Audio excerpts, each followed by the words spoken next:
오늘 함께할 본문은 디도서 2장이 되겠습니다. 디도서 2장 1절로 8절까지 지금 디도가 목회하고 있는 그레데 크레타 섬입니다. 이 지역의 교회들은 조금 심한 말로 엉망인 교회였습니다. 왜 엉망이었냐면은 교회 안에 아주 강력한 이단 지도자들과 이단 세력이 상당히 큰 세력으로 자리를 잡고 있었어요. 그들이 1장 10절에 보면은 할례파라고 되어 있습니다. 1장 10절에 보시면 불순종하고 헛된 말을 하며 속이는 자가 많은 중 할례파 가운데 특히 그러하니 이렇게 되어 있습니다. 할례파라는 것은 뭐였습니까? 예수 그리스도를 믿음으로만 구원을 받는 것이 아니다라는 거죠. Only by faith alone, 오직 믿음으로만 구원받는 것을 거부하는 자들이었어요. 예수 믿는 믿음으로 온전해지지 않는다. 뭘 플러스 해라? 토요일 안식일을 지켜라. 그리고 할례를 받아라. 그리고 음식법을 dietary law라고요.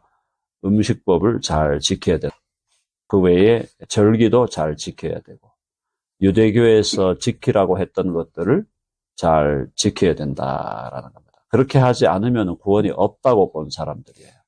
그게 할례파예요. 할례파 유대인들. 그런 사람들이 그 시대에 많을 수밖에 없습니다. 그 시대에 많을 수밖에 없어요. 왜 그럴까요? 유대교가 기본기였어요. 기본기가 유대교이기 때문에 유대교가 그 당시에 유대교의 기본기는 기본적으로 뭘 열심히 지키는 겁니다. 그러니까 주일날도 금요일 저녁부터 토요일 저녁까지 안식일을 철저히 지켜야 되고 음식도 우리가 좋아하는 장어 이런 거 먹으면 안 되고 제가 다 좋아하는 게 성경에 금지가 되어 있더라고요. 닭고기 좋아하고 돼지고기 좋아하고 고등어, 꽁치 어릴 때 얼마나 좋아했습니까? 그거 굉장히 좋아했는데 성경에 다 먹지 못하게 돼 있어요. 제가 지금도 예수 믿는데도 그런 거 지키라 그랬으면 저도 굉장히 힘들었을 거예요, 아마. 그러니까 열심히 지키는 거예요, 열심히. 열심히 지키면 무슨 구원이 있는 줄 알고. 이거 여러분 잘 들으셔야 돼요. 뭘 열심히 지킨다고 구원받는 게 아닙니다. 여러분 아멘 하시죠? 아멘. 주 예수를 믿으라. 그리하면 너와 내 집이 구원을 받으리라. 예수님의 십자가가 완전체예요. 예수님의 십자가의 보혈, 그분의 죽으심. 그게 완전체라니까요. 거기에 뭘 더해라. 이거는 사탄이 하는 얘기예요. 예수 그리스도의 십자가의 죽으심을 온전한 것으로 받아들이지 않으려고 하는 사탄의 역사다. 자, 그래서 할례파를 이어받은 게 가톨릭이에요. 가톨릭이 뭐냐? 많은 사람들이 로마 가톨릭이 뭐냐라는 거에 대해서 잘 이해를 못 하시더라고요.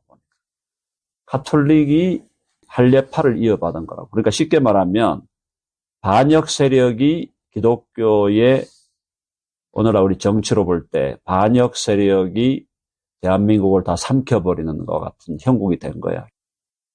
기독교가 핍박을 받을 때는 순수함을 지켰어요. 1세기, 2세기, 3세기, 4세기까지.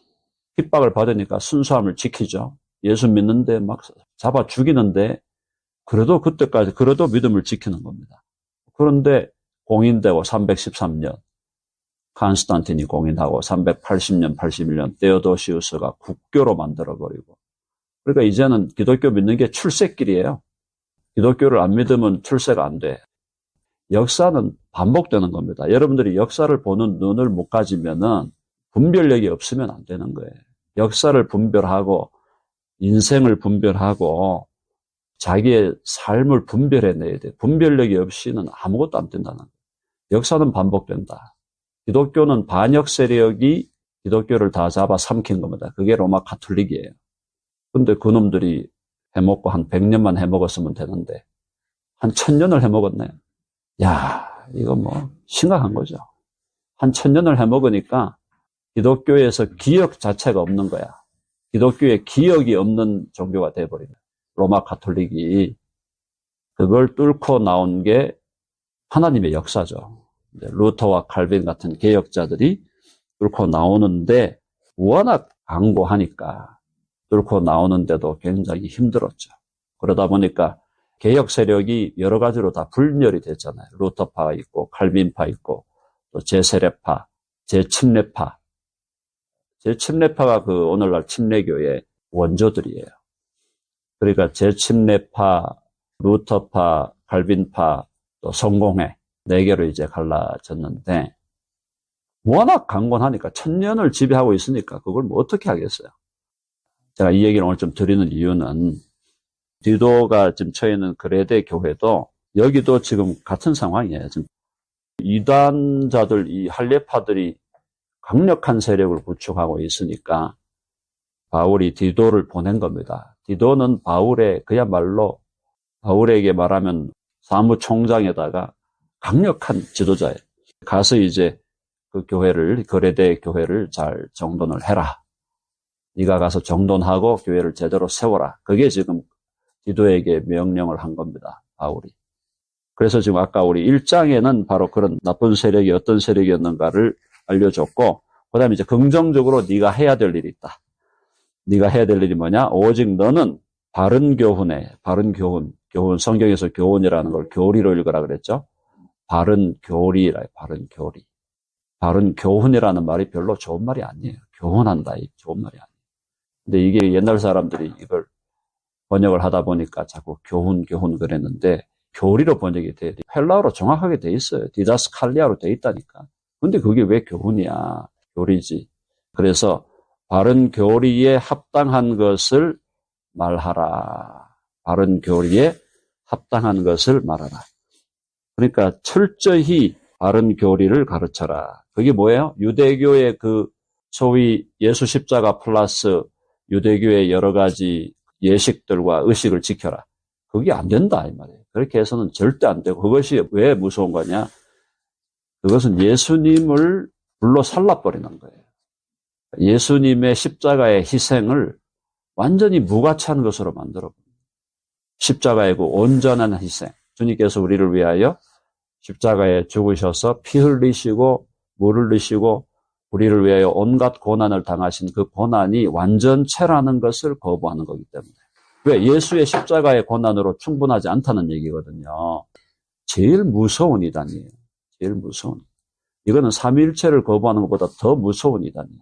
왜? 예수 그리스도의 십자가의 완성의 구원을, 그분이 십자가에 죽으시고 피 흘리시는 것으로 우리의 모든 구원을 완성했다는 완전체의 구원을 거부하는 거기 때문에 로마 가톨릭이 삼위일체는 거부하지 않잖아요. 삼위일체를 거부하나요? 로마 가톨릭이? 절대로 지키죠. 마리아를 얹어가지고 사위일체로 하자고 거의 뭐 수백 년 동안 그 건의가 들어와요. 바티칸에. 바티칸 교황한테 마리아 얹읍시다. 마리아 얹어가지고 사위일체로 갑시다. 아니 그게 공식적으로 그 교황한테 편지들이 온다니까요. 각 지역에서 좀 배웠다고 하는 가톨릭 신학자들이. 근데 가톨릭이 그걸 받아들이지 않죠. 그걸 받아들이는 순간 이제 자기들이 진짜 엿되는 걸 아니까. 그건 이제 안 받아들이는데 원체부터 뭘 바꿔놔 버렸어요. 예수 십자가의 희생을 불완전체로 만들어버린 거야. 가톨릭은 처음부터. 사랑하는 여러분, 제가 이런 얘기를 드리는 거는 정확한 분별력을 가지고 살아야 된다. 이 시대를 살아갈 때 어영부영 살면은 자기도 모르게 휩쓸려 가버려요. 자기도 모르게 자기가 똑똑하다고 생각하는데 엉뚱한 데 가가지고 거기 가서 열심히 듣고 앉았는가 하루 종일 듣고 앉았고 어디로 가는지도 모르고. 정확한 분별력을 가져야 된다. 역사를 보는 눈이 있어야 자기를 지키고 자기 가족을 지키는 거예요. 그 눈이 없으니까 다 잃어버리는 거예요. 자기도 잃어버리고 와이프도 잃어버리고 자식들도 다 잃어버리고. 왜? 분별력이 없으니까. 제가 이런 얘기를 이렇게 길게 하는 이유는 이게 생명과 같이 중요한 일이기 때문입니다. 바른 교리를 가르쳐야 돼요. 교회에서 교리를 무시하는 목회자들을 저는 보면 야, 저 사람 목회자가 되면 안 되는 사람이 목회자가 됐구나. 안 되는 사람이 목회자가 된 거예요. 교리를 얼마나 중요하게 가르쳐야 되는데. 바른 교리에 합당한 것을 말하여, 그 다음에 이제 교리만 얘기하면 안 되죠. 삶을 얘기해야 되니까 2절에 보니까 늙은 남자, 연세가 좀 드신 우리 어르신들에게는 절제하며 경건하며 신중하며 믿음과 사랑과 인내함에 온전하게 되기를 권면하라는 거죠. 연세가 들어갈수록 신앙은 온전해지는 가능성이 높아집니다. 70이 되고 80이 되고 100세가 되기 시작하면은 이제 믿음의 신앙이 온전하게 됩니다. 완전은 안 됩니다. 완전은 안 되지만은 온전하게 된다.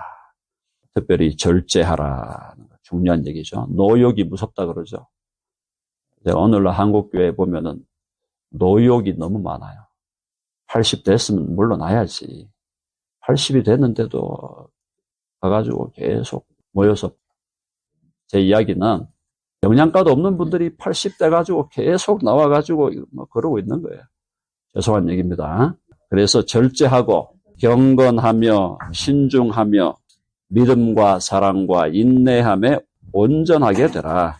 늙은 남자 우리 그렇게 권면하고 있고 늙은 여자분들 우리 자매님들은 이와 같이 행실이 거룩하며 그러니까 여기 지금 남자들한테는 절제하라고 지금 명령을 먼저 나오는데 지금 자매들한테는 행실이 거룩하기를 먼저 얘기하고 있다는 거예요. 약간 느낌이 다르죠. 똑같을 것 같은데 다르다는 거죠. 그러니까 남자들은 절제해라. 노욕을 버려라. 이런 거고요. 우리 자매들은 행실이 거룩해야 된다. 그 다음에 이제 여성의 특징이 나오는 거예요. 모함하지 말며 뒷담화하지 말라 이런 얘기죠. 남자들은 절제하고 경건하고 신중해라. 이게 남자들이 왜 그러냐. 화가 많거든요. 남자들이. 화가 많아.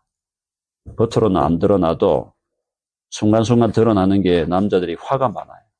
저도 화가 많더라고 보니까. 저는 화가 별로 없는 사람인 줄 알았는데 요즘에 전국이 돌아가는 건 화가 막 나가지고. 그래서 여성들은 거룩하며 모함하지 말며 많은 술의 종이 되지 않으면 오늘날 술 많이 마시는 사람들이 남자들이 아니에요. 여자들이 많이 마셔요. 요즘에 보니까. 소주 회사들이 그걸 다 겨냥을 해갖고 소주의 알코올 농도를 낮춰놨더라고요. 한 서너 병 마셔도 별로 알딸딸 안 해지는 거야. 그러니까 여성들이 많이 마셔요. 많은 술의 종이 되지 아니하며 성경은 근원적으로 술을 금하지 않습니다. 술을 금하는 것은 한국적인 전통이에요.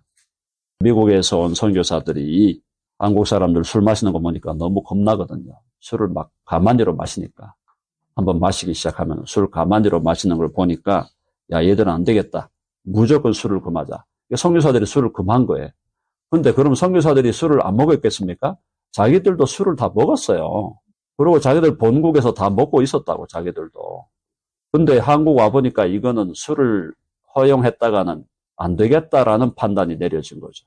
그래서 한국교회가 술을 금한 건데 술을 적절하게 마시면 된다는 게 여기 지금 디도서 2장 3절의 얘기입니다. 그러니까 그렇다고 제가 술 열심히 마십시오. 그 얘기를 하는 게 아니고 원칙을 반드시 알고 하자는 얘기죠. 그러니까 내가 술을 안 마시면 꽤나 잘 믿는 것처럼 생각하잖아요. 예수님 잘 믿는 사람 중에 내가 술을 입에 한 번도 안 댔는데요. 그러면 제가 속으로 아이고 술맛도 한 번도 안 봤구나. 그래서 행실이 거룩하며 모함하지 말며 많은 술의 종이 되지 아니하며 적절하게 반주하는 거 괜찮다 그런 얘기입니다. 다른 사람 보는 앞에서 대신 하지 마시고요. 자, 선한 것을 가르치는 자들이 되어라. 와, 우리 여성들에게 선한 것을 가르치는 자들이 되어라. 이렇게 말씀하고 있어요. 물론 이제 해석에 따라서 이것이 여성 안수를 주면 안 된다라고 보는 관점에서는 이제 공적인 가르침은 아니고 사적인 가르침이어야 된다. 그렇게 해석하시겠죠? 네. 근데 어쨌든 나이가 드신 우리 자매들에게는 선한 것을 가르치는 자들이 되도록 해라. 상당히 좋은 얘기죠. 이건 뭡니까? 가르치려면은 계속 배우란 얘기죠. 계속 배움의 길에 정진하라는 겁니다. 그들로 젊은 여자들을 교훈하라. 그러니까 연세가 좀 있으신 분들이 젊은 여자들을 잘 멘토링 해줘라. 잘 멘토링 해줘라.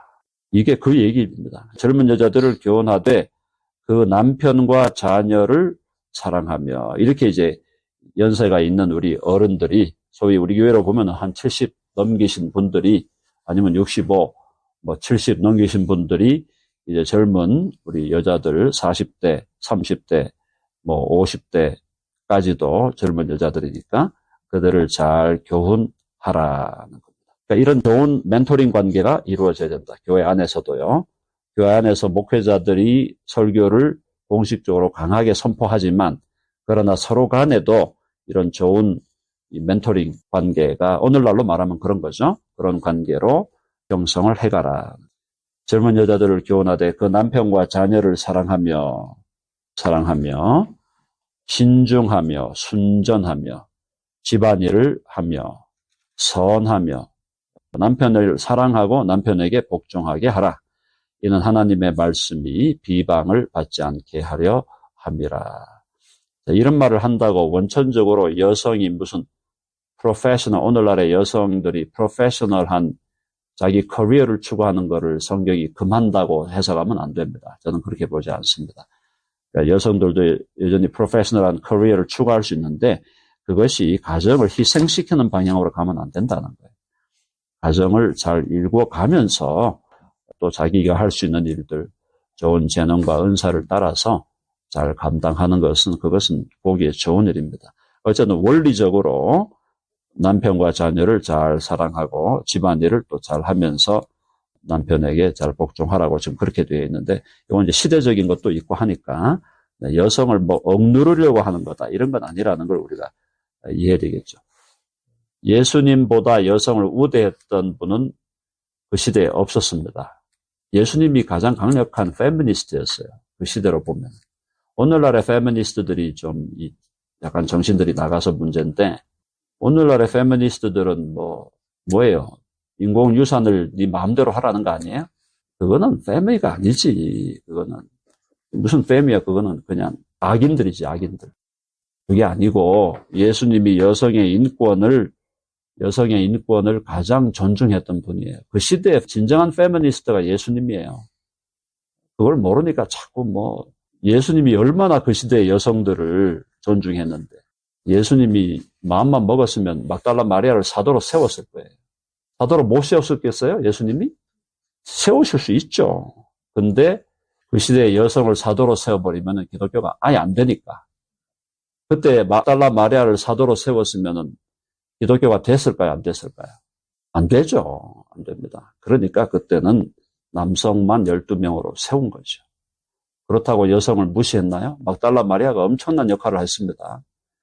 브리스가와 아굴라, 프리실라가 엄청난 역할을 해서 프리실라가 아볼로를 가르쳤어요. 아볼로를 가르친 사람이 프리실라라고요. 그래서 기독교는 절대 여성들에 대해서 억누르거나 그런 종교가 아닙니다. 예수님이 그런 분이 아니고 하나님이 그런 분이 아니에요. 그래서 어떤 교단이 여성들에게 안수를 안 준다. 오케이, 그거 성경을 그렇게 해석하니까 안 준다. 나는 괜찮다고 봅니다. 저는 주는 것도 괜찮다고 보는 사람이니까. 여성에게 안수를 안 주더라도 여성을 우대해야 돼요. 안수를 안 주면서 천대하잖아, 천대. 천대하고 여성들을 못 살게 굴고 자기들 놀이개로 만들고 심각한 문제입니다. 그렇게 해서는 안 된다. 너는 이와 같이 젊은 남자들을 신중하도록 권면하되 범사에 내 자신이 선한 일에 본을 보이며 목회자가 본이 되어야 된다. 이게 제일 목회자로서 힘든 거죠. 목회자가 된다는 것이 꽃길 같고 장미길 같지만 절대 아닙니다. 목회자가 된다는 것은 굉장히 어려운 일이에요. 본이 돼야 되거든요. 목회자가 본이 안 되면 절대 교인들이 존경하지 않습니다. 겉으로 앞에서는 웃죠. 속으로 절대 존경하지 않아요. 그래서 이 목회자가 된다는 건 굉장히 무서운 일이에요. 범사에 네 자신이 선한 일에 본을 보여야 돼요. 그 다음에 교훈에 부패하지 아니함과 교리란 말이죠. 교리에 부패한 게 이단이에요. 아니함과 단정함을 보이고 책망할 것이 없는 바른 말을 건전한 말을 하게 하라. 이게 젊은 남자들에 대한 교훈인데 디도 너도 그렇게 살아라. 디도도 젊은 사람이니까 너 자신이 선한 일에 본을 보여야 되고 교훈에 부패하지 아니함과 단정함이 있어야 되고 책망할 것이 없는 바른 말을 하게 하라. 어떤 말을 하느냐, 어떤 가르침을 가르치느냐. 그래서 거기 8절에 마지막 보니까 8절 읽어보겠습니다. 시작. 책망할 것이 없는 바른 말을 하게 하라. 이는 대적하는 자로 하여금 부끄러워 우리를 악하다 할 것이 없게 하려 함이라. 자기들이 악하면서 도리어 우리 보고 악하다 그러죠. 네, 우리가 진리의 세력인데 진리의 세력을 악하다고 하는 거예요. 이단의 세력들은 진리의 세력을 악하다고 하는 것이다. 그래서 우리가 바른 말을 하고 본이 되어서 우리도 정결하고 부패하지 아니하고 단정하고 책망할 것이 없는 바른 말을 해서 대적하는 자들이 많은데 부끄러워 우리를 악하다 할 것이 없게 하려 함이라. 대적자들에게 빌미를 주지 말라는 겁니다. 빌미를 주지 말라. 이것도 지혜죠. 저도 살아보니까 사람들한테 너무 잘하는 것도 좋은 게 아니더라고요. 저는 그동안 인생을 살면서 모든 사람에게 잘하려고 저도 열심히 노력을 했고, 가능하면 내가 손해보고 저 사람에게 유익하게 하겠다. 그게 저의 철칙이었는데 한 60이 되고 나니까 그게 지혜로웠던 것이 아니다. 적절하게 끊어주고 적절하게 정직한 얘기를 해주는 것이 그 사람에게 유익하다. 그게 제가 지금 60까지 살은 결론입니다. 저도 이제 더 살아봐야 되겠죠. 70이 되고 혹시 주님이 원하시면 80까지도 살겠지만 더 살면은 또 깨닫는 지혜가 있겠죠.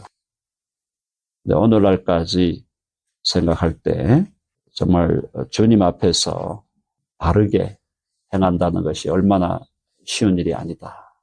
특별히 신학 교수로 목회자로 이 땅을 이 시대를 살아간다는 것은 정말 어려운 일이에요.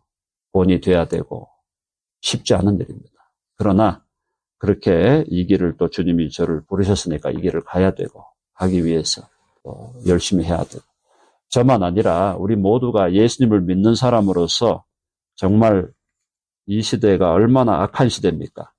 악한 시대. 대낮에 반역이 일어나는 시대 아닙니까? 우리가 정확한 분별력을 가지고 이 시대를 잘 이기면서 나아가야 되겠다. 여러분 아멘 하시죠? 네, 기도하십시다.